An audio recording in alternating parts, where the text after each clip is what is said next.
All right, let's speak to Jan Rosenauer. He's the leader of the Energy Programme and Professor of Energy and Climate Policy at the Environmental Change Institute at the University of Oxford. Welcome to the programme, Professor Rosenauer. So a short while ago, the Secretary-General of the Gas Exporting Countries Forum said if this conflict extends to 6 months, the natural gas demand destruction we are seeing could be systemic, he said. So essentially the world has plenty of natural gas physically available in the earth, but the infrastructure required to get it out to consumers is failing. To what extent could the blockade in this part of the world cause permanent damage to the Middle East, even if a permanent ceasefire is signed? Well, I would argue it already has caused permanent damage, or at least significant damage in the medium term, because it will take years to repair the infrastructure in the region. And it will also take a lot of time to get the trade back to where it was. So this is not going to be over, even if the ceasefire continues anytime soon. We're seeing many nations, particularly in Southeast Asia, reverting to coal and fast-tracking LNG infrastructure, liquefied natural gas, to bypass the Strait of Hormuz blockade. What does the Iran war mean then for the hopes of that transition to clean energy that we've all been talking about for the past decade? It's a bit of a double-edged sword, really. I tend to be more optimistic about the long-term effects of this crisis. I think overall it will drive the transition to clean energy faster and further. But in the short term, of course, we're seeing higher profits for oil and gas investment because of the high prices.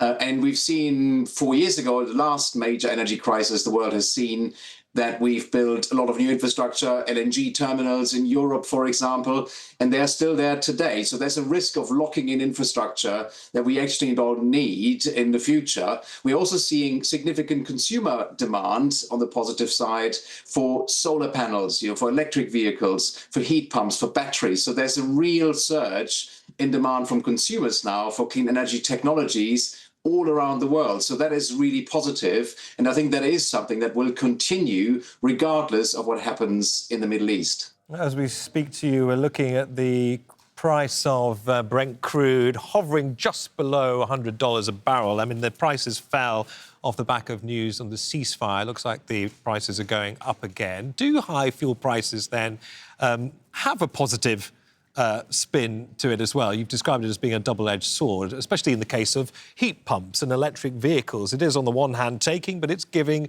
to a certain extent also. 100%. I mean, these high prices, especially when it comes to petrol and diesel prices, which are pretty quickly passed on to consumers, we're already seeing those effects now, where clean energy technologies are simply more economic than what they were just a few weeks ago before the war started. In some sectors, this takes some time until your costs are passed through. Electricity, you tend to have a longer-term contract signed, so it might take some time until consumers see the full force of those price effects on their bill. And the food system, of course, is an entirely different matter where this takes even longer. So there's a bit of a delay in some sectors. In others, we are facing those costs today. But yes, to answer your question, absolutely, those high prices will drive more interest and more demand for clean energy technologies. You've noticed in the past that we're facing a stress test that many countries are essentially failing, where we're seeing rolling blackouts and industrial shutdowns. In your advisory role to the World Bank, how do you go about convincing developing nations to invest in efficiency when they're currently struggling just to keep the lights on? Yeah, I mean, that's the crux of short-term fixes versus the long-term structural solution. And especially in countries that don't have a particularly stable grid, are not well connected to their neighbors, this is something that is a major undertaking and is not going to be fixed overnight. But I think it's a strategic imperative to really think about the future. And yes, in the short term, there may need to be even some rationing. We've seen that, haven't we, in some countries, some rationing of energy. But really, in the long run, what we're going to need is an infrastructure program to really transform the energy system, make it more resilient to those price shocks, and ideally insulate countries that are often poorer from those price shocks altogether.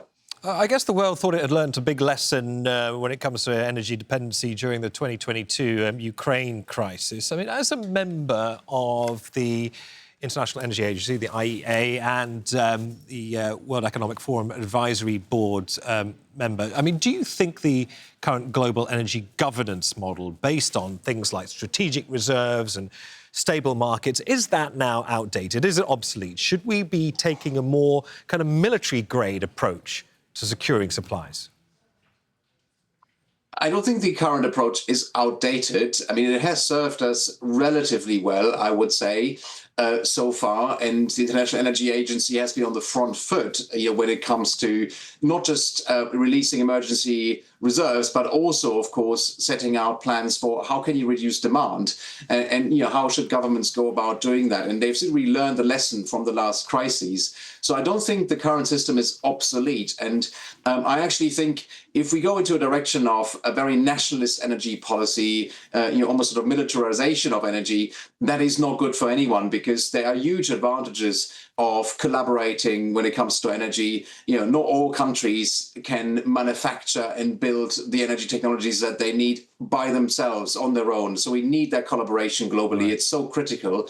But what this will do is probably change the way how we collaborate and with who we collaborate. OK, it is a collective effort. Professor Jan Rosenau, leader of the Energy Programme and Professor of Energy and Climate Policy at the Environmental Change Institute at Oxford University. A pleasure. Thank you.